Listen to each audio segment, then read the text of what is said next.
Bonjour, bonjour. On se retrouve aujourd'hui avec ma recette de gâteau à la coco. Tous les ingrédients seront dans la description. C'est une recette hyper simple. Donc vous prenez 6 œufs à la température ambiante pour que les œufs montent mieux.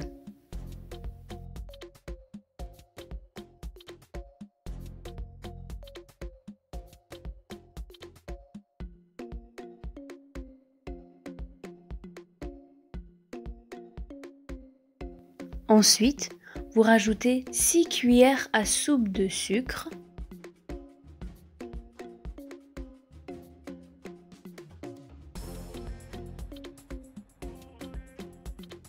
Puis vous mettez une cuillère à café de sucre vanille ou 2 sachets.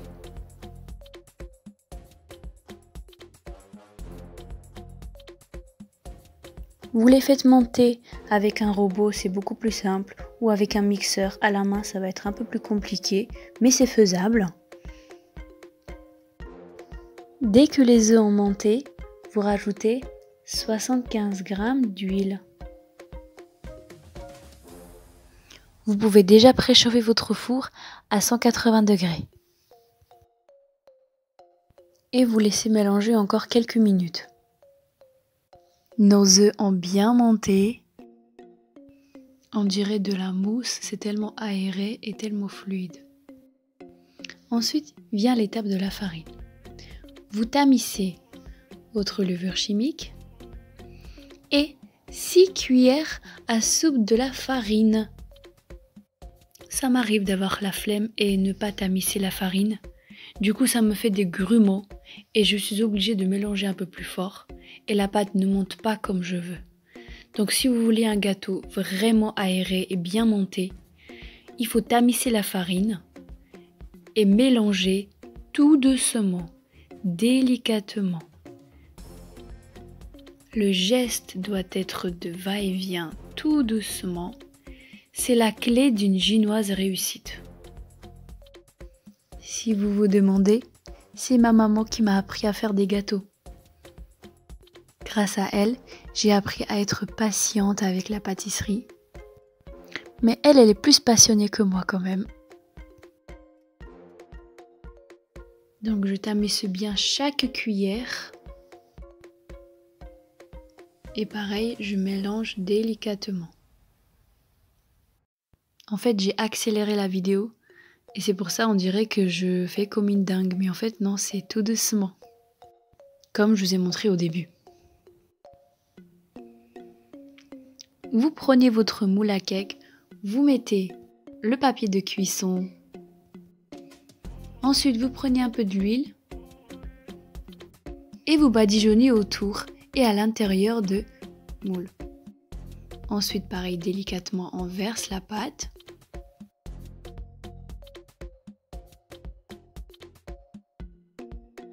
Ensuite, pour faire sortir tous les bulles d'air, il faut prendre votre moule et le faire tourner. Surtout pas taper, sinon vous allez faire tomber votre pâte.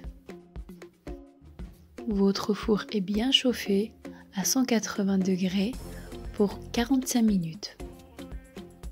Ne la mettez pas au milieu, mettez-le vraiment en bas. Après 45 minutes de cuisson, regardez comment elle est belle ma génoise. Oh, je suis fière de moi. Enfin, ma maman elle va être fière de moi, je crois. Vous la laissez un peu refroidir et vous essayez de démouler petit à petit.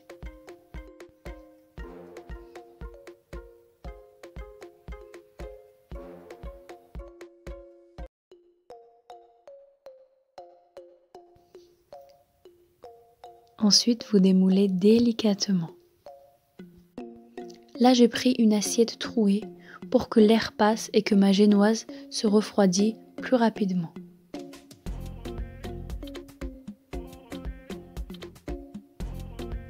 « 10 à 15 minutes après, je vais la couper en deux.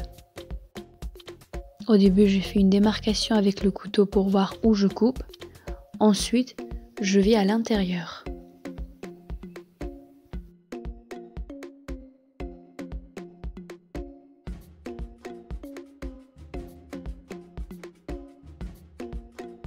Regardez, il n'y a aucune grumeau. Tamiser la farine, c'est très important, je trouve. Ensuite, je vais préparer un sirop avec lequel je vais imbiber ma génoise. Donc j'ai mis 3 cuillères à café de sucre, une petite cuillère à café de sucre vanille et ensuite je rajoute un liqueur que j'avais à la coco à la maison. Vous pouvez aussi rajouter un peu de rhum et un peu d'eau. Je la fais bouillir.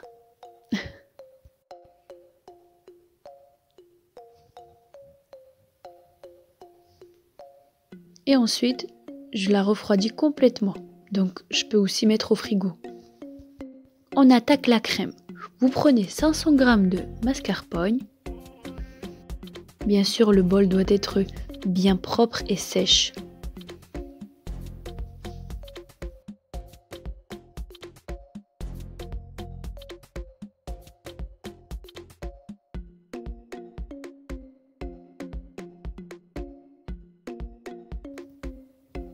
Et je mélange jusqu'à une obtention d'une crème.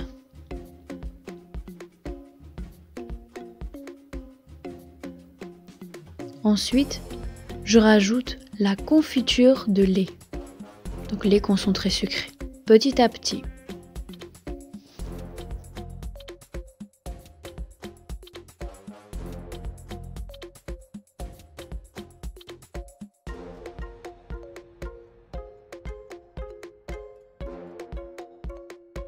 N'oubliez pas de bien remuer avec une spatule, car le mascarpone a tendance de coincer au fond du bol.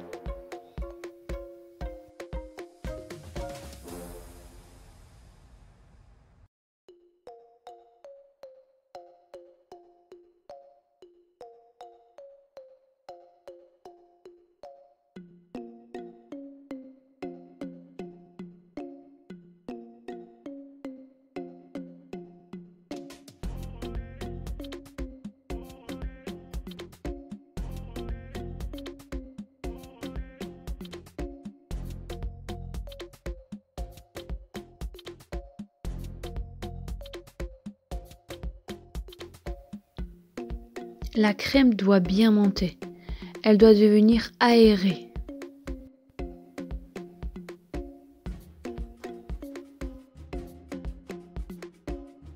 J'oublie pas de mélanger.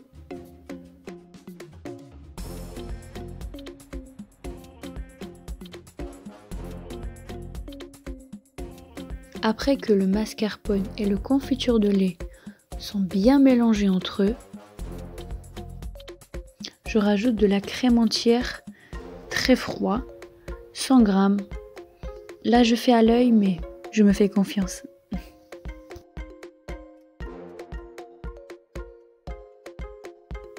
Et bien sûr, le noix de coco râpé.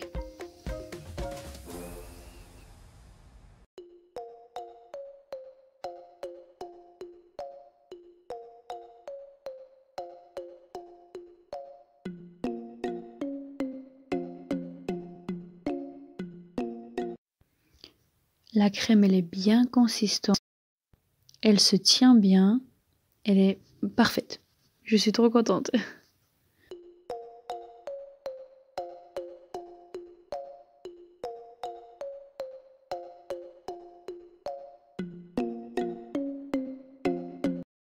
Vous mettez votre crème au frigo quelques minutes, le temps qu'on imbibe notre génoise. Après que le sirop a refroidi, vous imbibez le génoise en commençant par les bords, car le bord, c'est les endroits les plus sèches.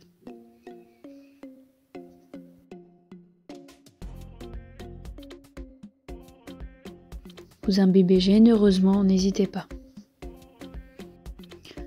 Le sirop a une forte odeur de l'alcool, mais ne vous inquiétez pas, on ne le ressent pas du tout.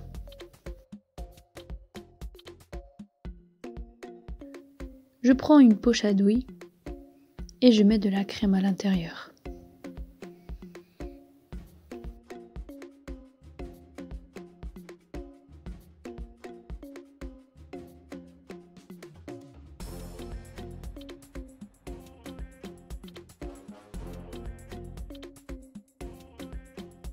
Pour que votre gâteau soit bien droit, Si vous avez une cercle, prenez le cercle, mais moi, je vais le faire dans le moule dans lequel j'ai cuit.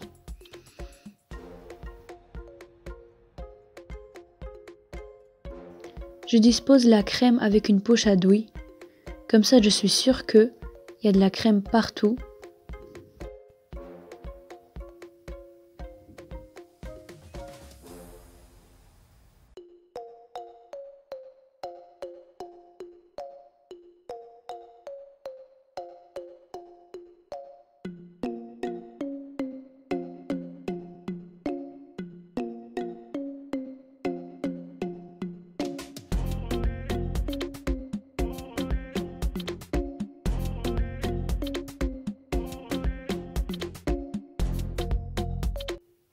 Ensuite, je rajoute des petites amandes pelées.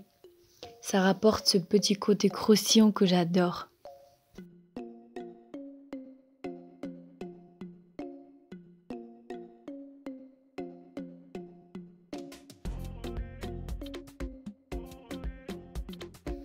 Ensuite, je continue, j'imbibe ma deuxième part de génoise.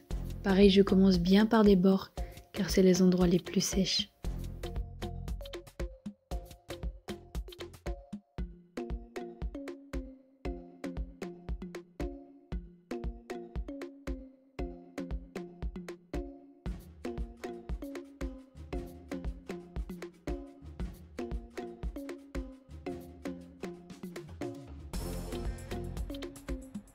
Ensuite, vous prenez une bonne cuillère à soupe de la crème que vous étalez sur votre deuxième génoise. Ça, c'est pour que les amandes pelées collent bien.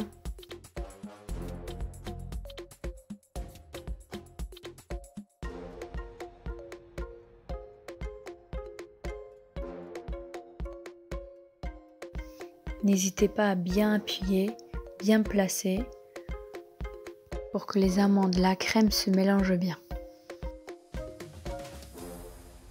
Ensuite, vous démoulez délicatement.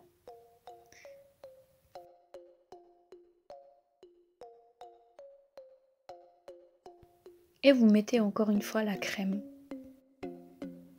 Vous pouvez la couvrir complètement ou laisser comme moi un peu les bords voyants.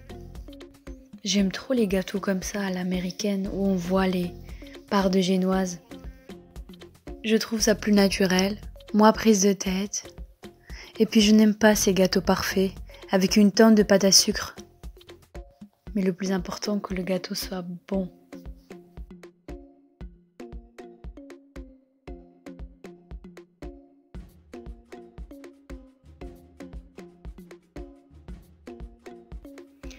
Et ensuite, je recouvre avec la noix de coco râpée.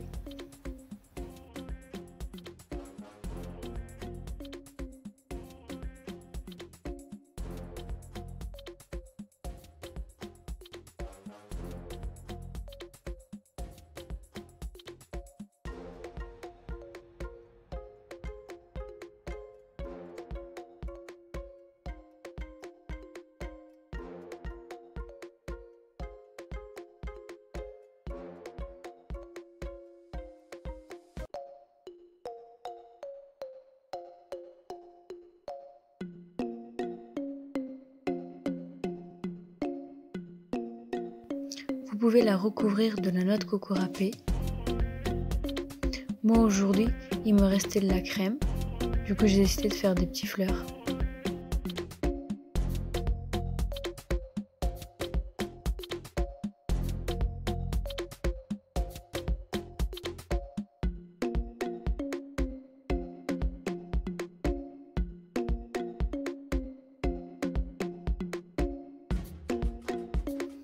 Le gâteau, vous pouvez faire la veille.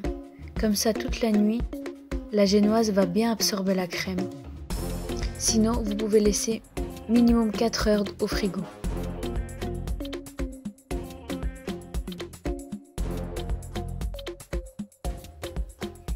Et voilà, le gâteau à la coco préféré de tout le monde chez moi est prêt. J'espère que la recette sera aussi facile pour vous que pour moi.